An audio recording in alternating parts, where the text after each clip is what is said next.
setelah masa Idris berlalu cukup lama, maka kemudian kaum Adam alaihi salatu wassalam ini mulai menyekutukan Allah subhanahu wa ta'ala di zaman Nabi Nuh.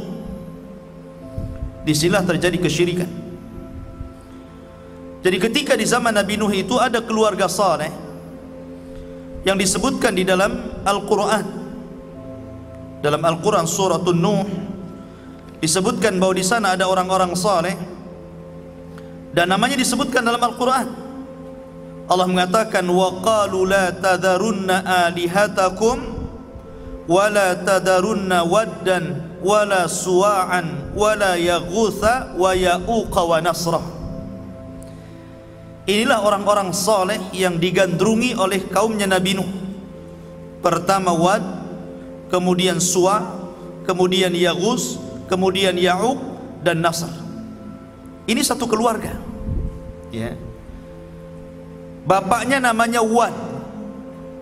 Adapun Suwa, Yaghus, Ya'uq, Nasr ini anak-anaknya. Dan mereka adalah orang-orang saleh semuanya, mulai bapak sampai ke anak-anaknya, anak orang-orang saleh. Dan merekalah yang kemudian selalu menyeru manusia kepada kebaikan. Dan ketika itu tidak ada nabi, sehingga ketika keluarga Wad ini meninggal semuanya, maka kemudian syaitan ada kesempatan untuk menggoda anak-anak Adam. Mulailah dia menjelma sebagai orang saleh, datang kepada kaumnya Wad ini dan mengatakan, sesungguhnya kalian kalau ingin mengenang jasa-jasa mereka, kenapa kalian tidak menggambar mereka, tidak membuat patung mereka, supaya ketika kalian melihat patung mereka itu terangsang dan mengingat bagaimana jasa-jasa keluarga Wad ini. Akhirnya kemudian dibuatlah patung dalam bentuk orang-orang saleh ini. Ada patung yang sedang salat, ada yang patung yang sedang bersedekah. Pokoknya dibuat macam-macam patung yang sedang beribadah, supaya kalau lihat patung sedang salat, ingat kepada perintah keluarga Wad untuk salat, mereka terangsang untuk salat. Ketika melihat patung yang sedang bersedekah, terangsang untuk bersedekah, dan begitu seterusnya. Sampai di sini memang tidak ada kesyirikan. Tapi kemudian ketika generasi pembuat patung ini meninggal dunia, ganti anak-anaknya, maka syaitan datang lagi tuh. Tuh lihat bagaimana syaitan ini menyesatkan anak Adam khutuwat, selangkah demi selangkah. Makanya Allah mengatakan, wala tattabi'u khutuwati syaitan. Janganlah kalian mengikuti langkah-langkah syaitan. Datang setan tuh, kemudian membisikkan ke anak-anaknya ini, kenapa kalian tidak memproduksi patung-patung itu? Kalian jauh-jauh dari rumah datang ke sini hanya melihat patung. Kamu produksi saja banyak-banyak patung itu, jadi nggak usah lagi ke sini. Ya. Kalau patungnya banyak, kalian bisa taruh di rumah-rumah kalian, nggak usah lagi ke sini. Akhirnya diproduksilah patung ini dengan banyak sekali, sehingga tidak ada satu rumah kecuali ada patung-patungnya keluarga Wad ini, tapi belum disembah. Ya. Baru kemudian generasi ketiga nggak tahu apa-apa tuh. Kemudian syaitan datang lagi menjelma manusia dan mengatakan, saya ini hidup di zaman bapak kalian dan di zaman kakek kalian, dan saya tahu maksud mereka membuat patung itu. Mulailah kemudian mereka bertanya-tanya, apa maksudnya? Maka syaitan mengatakan, sesungguhnya maksud daripada bapak dan nenek moyang kalian itu membuat patung-patung itu untuk mendekatkan diri kepada Allah, jadikan perantara. Disinilah terjadi kesyirikan, namanya syirik wasilah. Ini syirik yang pertama, syirik wasilah, menjadikan Allah itu perantara. Kemudian mereka beralasan karena keluarga Wad ini keluarga orang-orang saleh, sementara mereka itu para pembuat dosa, tidak layak langsung berdoa kepada Allah, sehingga harus memerlukan orang-orang saleh yang dekat dengan Allah. mulailah mereka menyerupakan Allah dengan makhluk, namanya tashbihul khaliq bil makhluk, menyerupakan Allah dengan makhluk. Maknanya apa? Kayak antum kalau datang ke presiden, kan tidak langsung antum datang ke istana, diusir antum ya.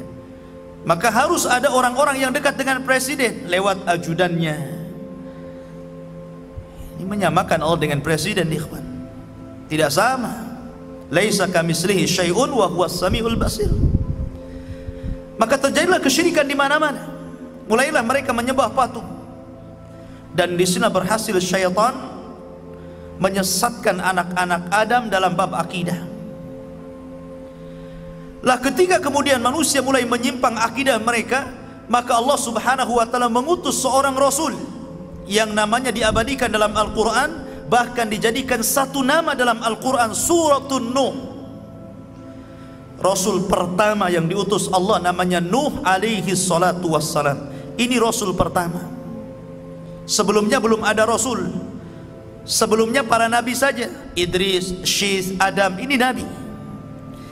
Dari sinilah Syekh Nasiruddin Al-Albani rahimahullahu ta'ala membuat definisi tentang perbedaan nabi dan rasul. Kata beliau, adapun nabi itu diutus kepada umat yang belum ada penyimpangan dalam bab akidah. Adapun rasul diutus kepada umat yang antara akidah rasul dengan umatnya itu bertentangan. Maka inilah definisi yang didefinisikan oleh Syekh Nasiruddin Al-Albani, dan ini pendapat yang betul. Karena banyak para ulama ketika membedakan nabi dan rasul, ada yang mengatakan nabi itu diutus kepada kaumnya saja, rasul diutus kepada manusia yang banyak. Ada yang mengatakan nabi itu mengikuti syariat sebelumnya, rasul itu mengikuti syariat baru. Tetapi yang jelas bahwa ada kemiripan di antara mereka, bahwa tidak setiap nabi dia rasul, tapi setiap rasul pasti dia nabi. Itu kesimpulannya. Maka kemudian Nuh alaihi salatu wassalam ini digambarkan dalam surah Nuh ini bagaimana dakwahnya. Bagaimana Nuh alaihi salatu wassalam dengan lelah letih berdakwah kepada kaumnya, dan itu menjadi percontohan kepada siapapun yang berdakwah kepada dakwah tauhid. Ini percontohan yang luar biasa. Bagaimana tantangan dakwah Nuh alaihi salatu wassalam ini, karena dia rasul pertama masalahnya. Dan Allah Subhanahu wa taala berikan usia yang panjang kepada Nuh. Kenapa? Karena Nuh diutus kepada kaum yang keras kepala, susah untuk diajak berdakwah, susah untuk diajak kebaikan. Makanya Nuh itu usia dakwahnya saja disebutkan dalam Al-Quran, alfasanatin illa khamsina ama. 1000 tahun dikulangi 50 tahun, artinya 950 tahun. Itu usia dakwahnya. Adapun usianya sendiri, ada yang mengatakan 1780 tahun, ada yang mengatakan 1500 tahun, ada yang mengatakan 1400 tahun. Dan inilah pendapat yang kuat wallahu alam, bahwa Nuh memiliki usia 1400 tahun. Panjang sendiri usianya karena dia hidup di beberapa generasi ya. Lah Nuh alaihi salatu wassalam digambarkan dalam surah Nuh, qala rabbi inni da'autu qaumi lailan wa nahara. Ya Rabb, aku sudah mendakwai kaumku siang malam. Bayangkan, ada orang berdakwah siang malam? Enggak ada ya. Tidak ada orang yang berdakwah siang malam itu. Tapi Nuh alaihi salatu wassalam, karena ingin memberikan hidayah kepada umatnya, supaya dia menjadi perantara orang lain mendapatkan hidayah Allah, siang malam dia berdakwah. Tapi apa yang terjadi? Falam yazidhum du'ai illa firara. Setiap aku seru mereka, lari mereka.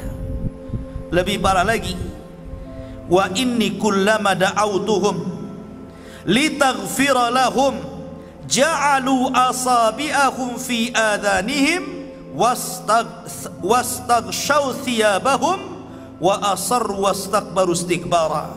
Dan semakin aku dakwai kepada mereka.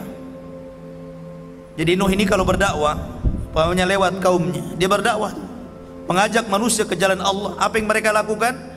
Mereka tutup telinganya dengan telunjuknya begini. Kalau Nuh lagi ceramah begini. Lebih parah lagi, bajunya ditaruh di mukanya. Bajunya ditaruh di mukanya gini, nggak mau nengok Nuh.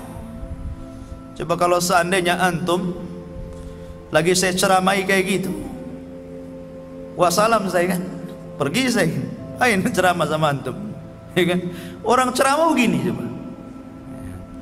Bukan itu saja, ditutup tuh mukanya dengan bajunya. Wastaghshaw thiyabahum, dan mereka tetap takabur, sombong. Ma'asyiral muslimin yang dimuliakan Allah Subhanahu wa taala. Tetapi Nuh tidak putus asa di awal dakwanya, terus dia berdakwah. Terus berdakwah. Sampai suatu ketika kaumnya mendengar bagaimana Nuh alaihi salatu wassalam mendakwahkan kepada kaumnya, ya qaumi ibudullaha ma lakum min ilahin ghairu. Wahai kaumku, sembahlah Allah karena tidak ada sesembahan selain Dia. Tapi kaumnya mengatakan, inni akhafu alaik, qala al mala'u min qaumihi inna lanaraka fi dhalalim mubin. Berkata para pembesarnya ini, wahai Nuh, saya tidak melihat kecuali engkau ini sesat. Dari sini ikhwah fidin menjadi sunnatud dakwah, menjadi tabiat dakwah. Siapapun antum ketika mendakwahkan dakwah tauhid, pasti jawabannya ini. Jawabannya apa? Seperti para pembesar kaum Nuh mengatakan, inna lanaraka fi dhalalim mubin. Kami ini tidak melihat engkau wahai Nuh kecuali engkau ini mendakwahkan dakwah sesat. Dan coba saja antum lakukan dakwah tauhid, antum katakan ini syirik, ini tidak ada contohnya dari Rasul, pasti akan timbul fitnah dan akan timbul ejekan, bahkan mungkin kekerasan. Pasti antum dianggap sesat, ya kan? Mungkin di zaman sekarang antum dianggap Wahabi, antum dianggap teroris, antum dianggap macam-macam cerita. Jadi sifat dakwah tauhid itu sama saja sejak zaman Nabi Nuh sampai hari ini. Memang berat mendakwahkan tauhid ini. Ma'asyiral muslimin yang dimuliakan Allah Subhanahu wa taala. Dari sini ikhwah fillah dimuliakan Allah Subhanahu wa taala, Nuh tidak pernah kecewa dengan dakwahnya, dia terus mendakwahkan dakwah tauhid. Tapi kaumnya mengatakan, ma hadza illa basyarun mithlukum yuridu an yatafaddala alaikum in huwa illa rajulun bihi junnah. Mereka mengatakan, hei Nuh, engkau kan manusia biasa, sama seperti kami. Engkau ini sengaja biar engkau mendakwai kami itu engkau lebih tinggi dari kami, lebih mulia dari kami. Kalau kami mengikuti anda, berarti anda lebih tinggi daripada kami. Kau ini memang agak gila ini, dikatakan gila gitu kan.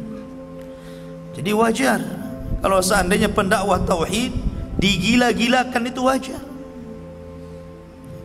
Ma'asyiral muslimin, Nuh alaihi salatu wassalam terus berdakwah walaupun ditentang kaumnya. Sampai suatu ketika Nuh alaihi salatu wassalam sudah capek berdakwah.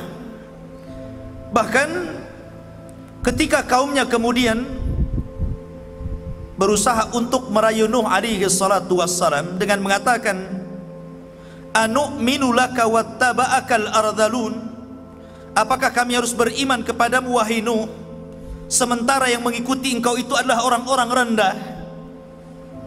Orang-orang rendah, sama dengan di zaman Rasul kan. Di zaman Rasul, orang-orang Quraisy ini membujuk Rasul agar agama yang dibawa Rasul itu cukup diikuti orang-orang kaya saja, para pejabat saja. Orang sekelas Bilal, Khabbab bin Arad, keluarga Ammar bin Yasir jangan diikutkan. Tapi Allah Subhanahu wa taala menegur Rasul dengan mengatakan, wasbir ma'alladzina yad'una rabbahum bil ghadati wal ashi yuriduna wajhah wala ta'du ainaika anhum turidu zinatal hayatid dunya. sabarlah engkau wahai Muhammad bersama orang-orang yang jelas-jelas menyembah Allah siang dan malam. Jangan kau berpaling dari mereka, karena orang-orang ini berakal. Walaupun mereka dianggap rendah oleh orang-orang ini, tapi mereka lebih berakal, tahu mana kebenaran dan mana kesesatan. Tapi orang-orang yang menganggap dirinya orang-orang yang mulia, mereka tidak berakal karena tidak paham mana sesat, mana kebenaran. Ma'asyiral muslimin yang dimuliakan Allah Subhanahu wa taala, Nuh alaihi salatu wasalam terus seperti itu sampai akhirnya Nuh tidak sabar. Sehingga Nuh alaihi salatu wasalam berdoa kepada Allah Subhanahu wa taala, Rabbi inni maghlubun fantasir. Rabb, kaumku sudah mulai melampaui batas. Aku sudah hampir dikalahkan. Tolonglah aku. Dari sini kemudian Nuh alaihi salatu wassalam diberikan waktu oleh Allah Subhanahu wa taala. Dalam riwayat Israiliyat ada yang mengatakan 240 tahun untuk menanam pohon, kemudian menyerutnya dan menjadikan kapal.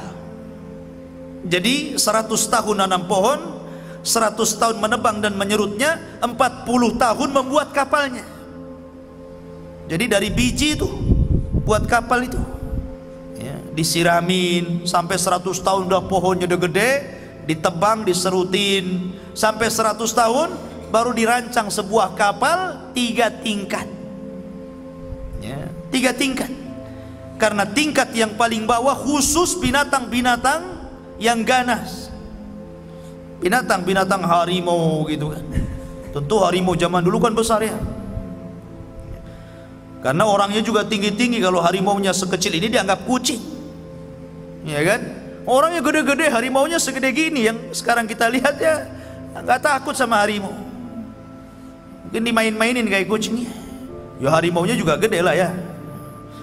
Artinya bahwa di bawah itu digunakan binatang-binatang buas. Baru lantai kedua digunakan untuk manusia, dan lantai ketiga digunakan untuk burung-burung.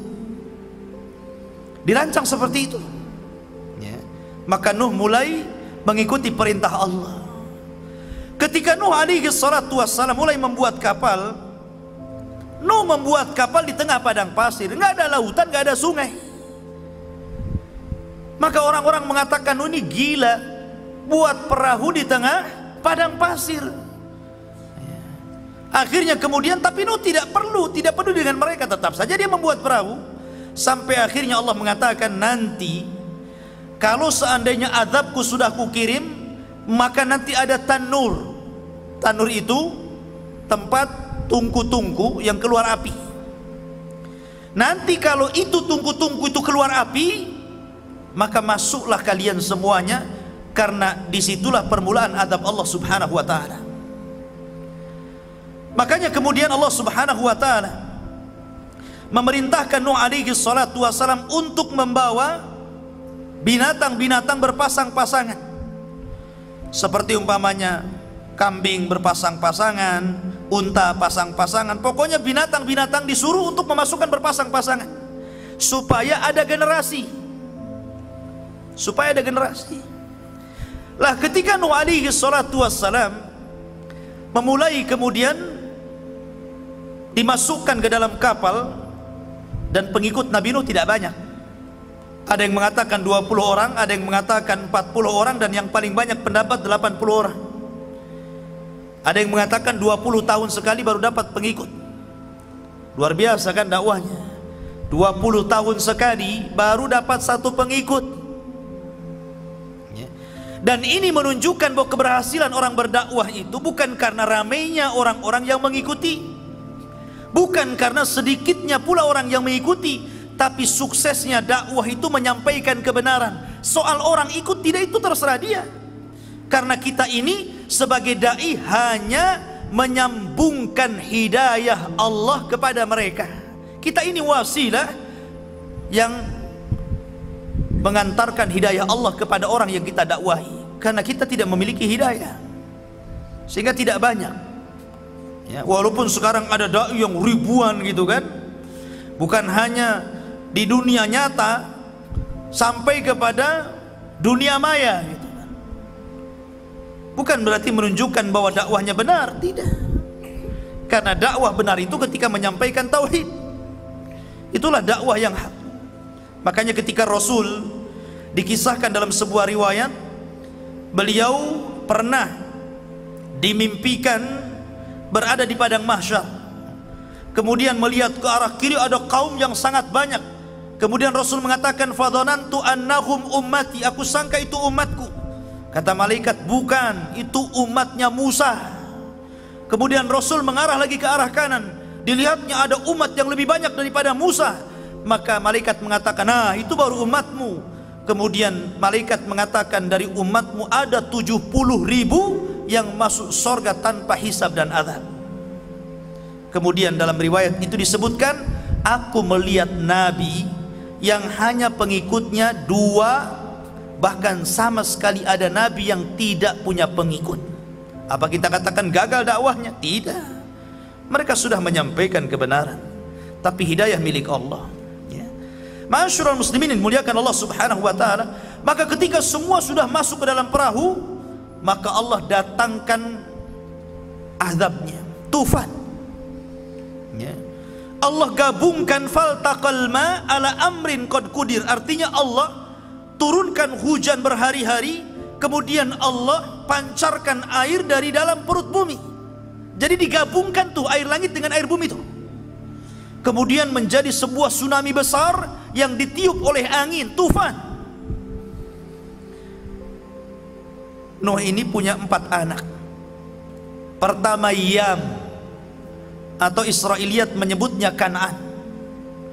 Kemudian Syam, kemudian Ham, kemudian Yafis.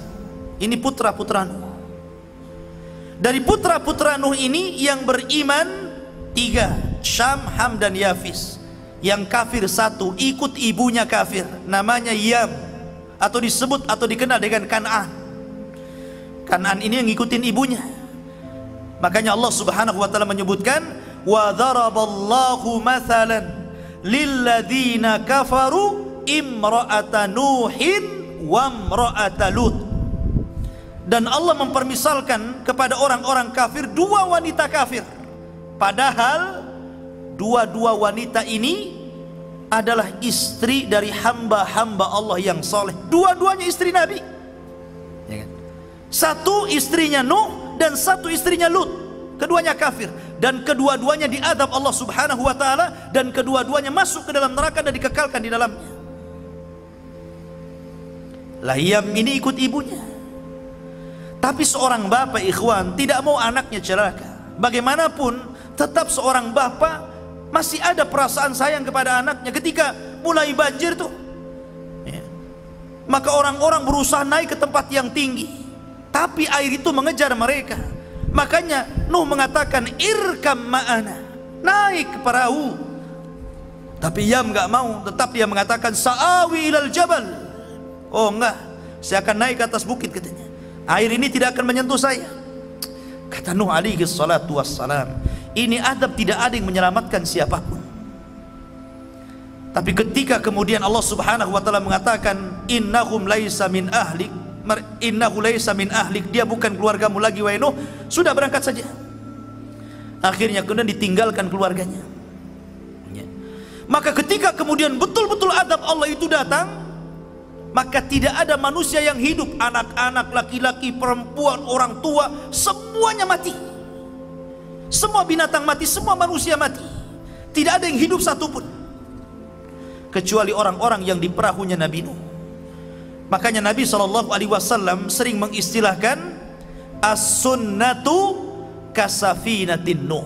Sunnah itu seperti kapalnya Nabi Nuh. Kalau anda ingin selamat, ikut sunnah sebagaimana orang-orang ikut kapalnya Nabi Nuh. Tapi kalau anda ingin sesat, tinggalkan sunnah, ya, sebagaimana kaum Nuh tersesat dan diadab Allah karena tidak naik ke perahunya. Dari sini ikhwafidin muliakan Allah Subhanahu wa taala, hikmah yang sangat besar. Nuh alaihi salatu wassalam dengan gelombang yang sangat besar, harusnya Nuh juga tenggelam loh. Coba bayangkan, ini kapal-kapal kecil, penumpangnya tidak banyak, sementara azab Allah besar. ya kan, gelombang yang sangat besar. Ini air sampai gunung. Coba antum bayangkan, mana gunung yang paling tinggi? Anggaplah Himalaya sana. Itu air sampai di atas gunung. Sementara perahu kecil, secara logika harusnya perahu itu juga tumbang kan gitu dengan ombak yang sangat besar.